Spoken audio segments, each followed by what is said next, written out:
Dear viewers, welcome to our channel. Subscribe to receive more stories every day. The stately oak doors of Daniel Carter's luxurious home slammed shut with a resounding finality. Inside, Sarah stood frozen, clutching her toddler, Ethan, to her chest. Her world, carefully constructed around her husband's promises of security and love, had crumbled in an instant. Daniel, a brilliant and ruthless lawyer known for his courtroom theatrics, barely glanced back as he escorted Linda, Sarah's once trusted best friend, toward his gleaming black sedan. "You're holding me back, Sarah," Daniel had said, his tone chillingly detached. "I can't waste my life being tied down to your mediocrity. Linda and I have plans. Big ones."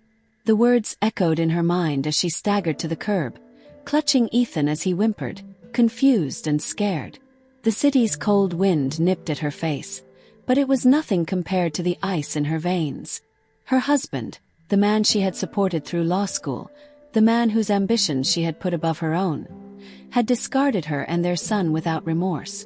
With no family to turn to and a meager savings account, Sarah had no choice but to move into a dilapidated studio apartment on the outskirts of town. The nights were long, filled with Ethan's cries and Sarah's silent tears. But as weeks turned into months, those tears dried, replaced by a steely determination. Sarah vowed she would never let Ethan feel abandoned or unloved, no matter how much she had to sacrifice. Life was grueling. Sarah worked 2 jobs, one as a receptionist at a law office and another as a waitress at a diner, barely scraping together enough to cover rent and daycare. Ethan, a precocious boy with wide brown eyes and a quiet demeanor, adapted quickly to their new circumstances. Though Sarah tried to shield him from their struggles, Ethan's curious questions and innocent observations often made her heart ache. "Mommy, why can't Daddy come back?" he asked one evening, his small fingers tugging at the hem of her apron. Sarah knelt down, forcing a smile that didn't reach her eyes. "Daddy has his own life now, sweetheart. But you have me, and I'll always be here." It wasn't much of an answer, but it was all she could offer. Deep down, Sarah knew Ethan's memories of Daniel would fade over time. She only hoped to fill the void with enough love to make up for what they'd lost.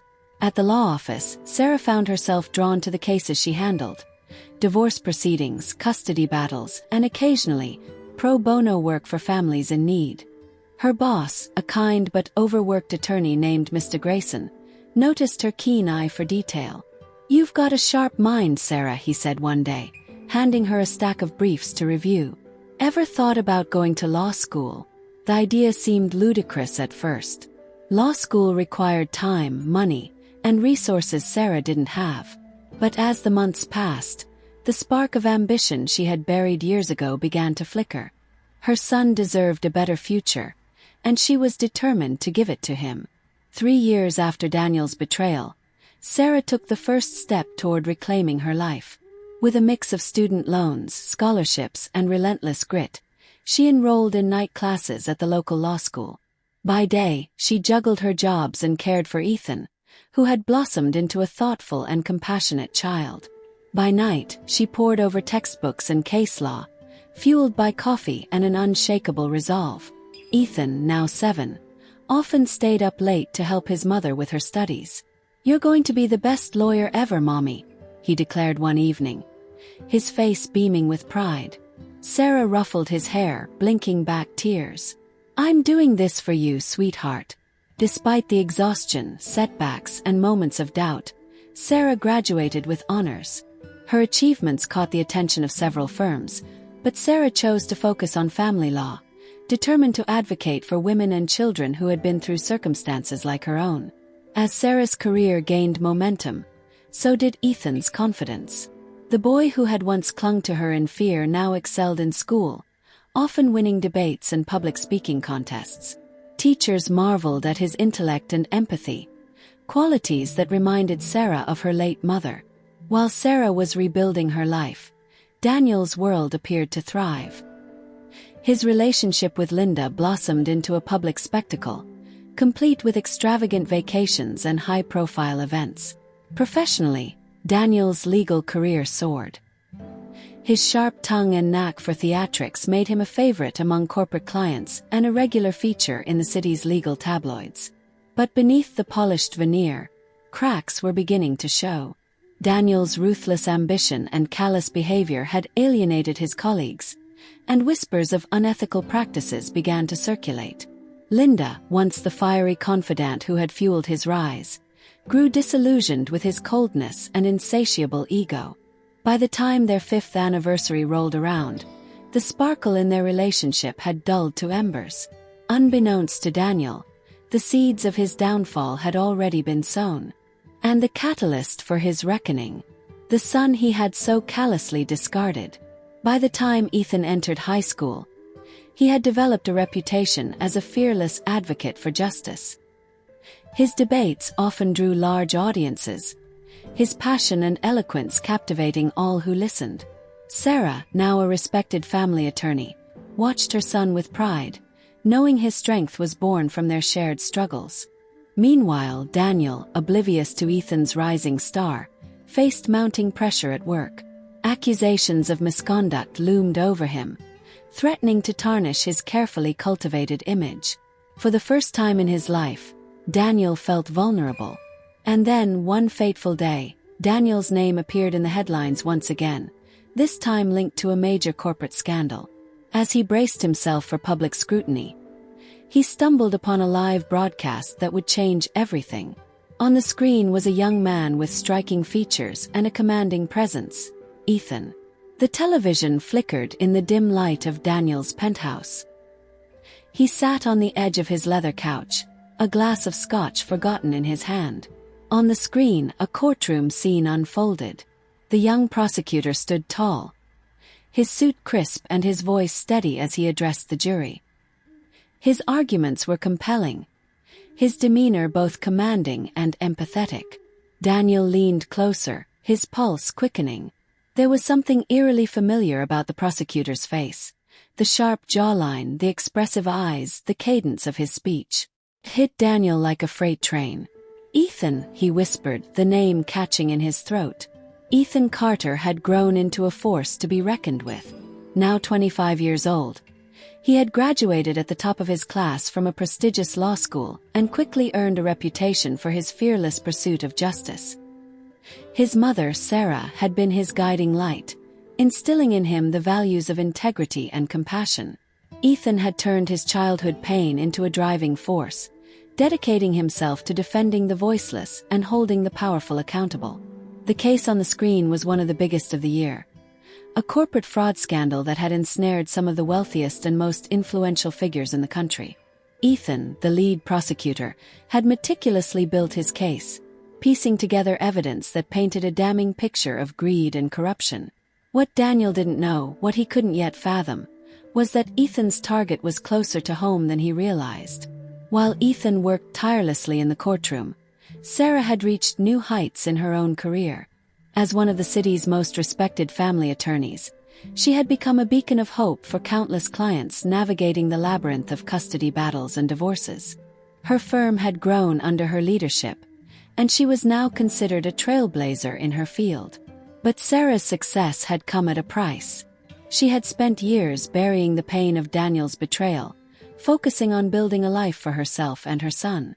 Yet, every now and then, a headline about Daniel's exploits or a chance mention of Linda's name would rekindle old wounds.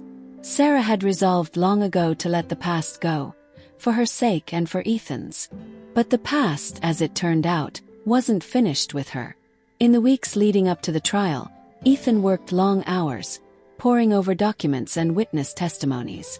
The case was personal for him, not because of the defendants themselves, but because of what they represented.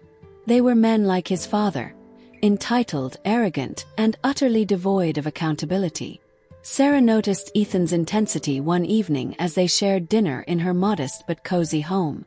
"You're pushing yourself too hard, Ethan," she said, concern etched on her face. "This case is important, but so are you." Ethan smiled faintly. "I know, Mom. But this isn't just about the case. It's about proving that people like them don't get to ruin lives and walk away. It's about justice." Though she worried for him, Sarah couldn't help but feel proud. Ethan was everything she had hoped he would become, and more. As the trial progressed, Daniel's name began to surface in connection with the fraudulent activities under investigation. While not a direct defendant, he had served as legal counsel for one of the implicated companies. Ethan had carefully built his case to reveal a web of deceit that extended far beyond the initial defendants, implicating numerous collaborators. The day Daniel received a subpoena to testify, his world unraveled. The carefully constructed facade of his life crumbled as colleagues distanced themselves, and the media pounced on the story. Linda, sensing the end of their lavish lifestyle, left him, taking whatever assets she could liquidate. Desperate, Daniel tried to reach out to old friends, but his reputation was poison. For the first time, he was forced to confront the consequences of his actions, not just professionally but personally. He thought of Sarah and Ethan, the family he had abandoned. He wondered if they too would condemn him. The courtroom was packed on the day Daniel took the stand. Cameras lined the back wall, and reporters scribbled furiously as Ethan approached the witness box. "State your name for the record," Ethan said, his voice steady. "Daniel Carter," came the reply. Daniel's tone was subdued, his usual bravado replaced by unease. Ethan regarded him coolly, the weight of the moment pressing on the room. The father and son, separated by years and choices, faced each other for the first time in nearly 2 decades. "Mr. Carter," Ethan began, as legal counsel for the defendant, "you were privy to numerous financial transactions during the period in question. Is that correct?" Daniel nodded, his throat dry. "Yes." Ethan's cross-examination was surgical, each question peeling back another layer of Daniel's involvement in the scheme. By the end, Daniel was visibly shaken, his once imposing presence reduced to a shadow of itself. The courtroom buzzed with whispers as Ethan concluded his questioning. But it was his final statement that silenced the room. "For years, I wondered why my father abandoned me," Ethan said, his voice carrying both strength and sorrow. "Now I see that he was running from more than just his family, he was running from accountability. But justice doesn't run, stands, fights, and today it wins." The jury's reaction was immediate. Ethan's words resonated deeply, leaving Daniel to grapple with the weight of his choices. The trial ended with a resounding victory for Ethan and his team. The defendants were convicted, and sweeping reforms were enacted to prevent similar scandals in the future. Ethan's closing arguments were broadcast nationwide, earning him widespread acclaim as a rising star in the legal world. For Daniel, the trial marked the end of his career. Disgraced and alone, he watched as his son's speech went viral, a testament to the values he had failed to uphold. Daniel sat in his darkened apartment, his once pristine penthouse now stripped of its grandeur. The walls that had echoed with laughter during his lavish parties now bore only silence. The dim glow of the television illuminated his hollow features as he watched Ethan's closing arguments replay on the news. "Justice doesn't run, stands, fights, and today it wins." The words reverberated in his mind, each syllable a dagger of regret. Ethan's face, resolute and full of purpose, haunted him. This was his son, a boy he had discarded without a second thought, now a man of integrity and strength. A man Daniel couldn't claim to know. As the trial's publicity waned, Ethan returned to his work, shifting his focus to another high-profile case. But his victory lingered in the public consciousness, sparking discussions about corruption, accountability, and family. One evening, Ethan was reviewing files in his modest yet well-organized office when his secretary poked her head in. "Mr. Carter, there's someone here to see you." Ethan looked up, his brow furrowing. "I don't have any appointments this late." "It's your father," she said hesitantly. Ethan froze. The silence stretched for several seconds before he finally nodded. "Send him in." Daniel entered the room, his suit wrinkled and his gait unsure. He looked older than Ethan remembered, the weight of his actions etched into every line of his face. For a moment neither spoke. The tension in the air was palpable. "Ethan," Daniel began, his voice trembling. Save it, Ethan interrupted, his tone cold. If you're here to justify yourself or ask for help, you're wasting your time. Daniel flinched but pressed on. I'm not here for anything like that.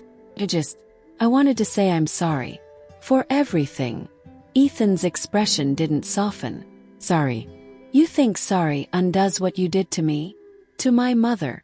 I know it doesn't, Daniel said, his voice cracking.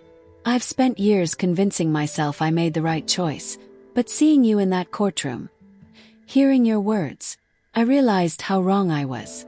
You're everything I should have been, and I had no part in it. Ethan stared at him, his jaw tightening. You're right about that. My mother is the reason I am who I am. She raised me, supported me, and taught me what integrity means. You threw us away, and she built a life out of the ashes you left behind. Daniel's shoulders slumped. I don't deserve your forgiveness. I know that. But I had to try. Ethan's eyes burned with emotion, a storm of anger and sadness swirling within them. Forgiveness isn't about what you deserve, he said finally. It's about what I need to move forward. I forgive you, but don't think for a second that it erases the pain you caused. We're done, Daniel. Whatever relationship you thought we could have, it's too late. Daniel nodded, tears welling in his eyes. Without another word, he turned and left, the door clicking shut behind him. In the days that followed, Ethan buried himself in his work, but the encounter with his father lingered in his mind. Though he felt no obligation to reconnect, he couldn't deny the weight that had lifted from finally confronting the man who had abandoned him. Sarah, ever perceptive, noticed the change in her son. Over dinner one evening, she gently probed. You seem lighter, Ethan. Did something happen? Ethan hesitated before nodding. He came to see me. My father. Sarah's eyes widened. What did he want? An apology, Ethan said with a shrug. And maybe a chance to reconcile. Sarah studied him carefully. And how do you feel about that? I forgave him, Ethan admitted. Not for his sake, but for mine. I'm done letting his choices define me. He's not my family, you are. Tears filled Sarah's eyes as she reached across the table to hold Ethan's hand. You've always been stronger than you realize, Ethan. Your father's loss is the world's gain. In the months after their meeting, Daniel disappeared from public view. Rumors swirled about his whereabouts, but Ethan paid them no mind. His focus remained on his career and the causes he championed. Then one day, Ethan received a letter in the mail. The handwriting was unfamiliar, but the return address caught his attention. It was from a local community center in a struggling neighborhood. Inside was a short note. Dear Ethan, I know I can't undo the damage I've done, but I found a way to make my remaining time meaningful. I've been volunteering here, offering legal aid to people who can't afford it. It's not much, but it's something. I saw your mother's strength in the courtroom that day. I see it in you. Thank you for showing me what true courage looks like. Sincerely, Daniel. Ethan folded the letter carefully. His emotions conflicted. He didn't reach out, but he allowed himself a moment of quiet reflection. Perhaps redemption wasn't about erasing the past, but facing it head-on and choosing to do better. Years later, Ethan stood before a packed auditorium, accepting an award for his contributions to justice and equality. The audience erupted in applause as he took the stage, his presence commanding but humble. As the applause subsided, Ethan began his speech. This award isn't just for me. It's for every person who's ever felt abandoned, overlooked, or powerless. My mother taught me that strength isn't about never falling. It's about getting up every time you do. She's the real hero of my story. The audience rose to their feet, tears and smiles in equal measure. Somewhere in the back, a man sat quietly, his face lined with regret but softened by hope. Daniel Carter clapped along with the rest of the crowd, knowing that his son had become everything he could never be. And that was the greatest justice of all. Dear viewers, thank you for watching. If you like this story, please subscribe to our channel to receive more stories every day. Share with us what you think of this story and tell us where you're watching from.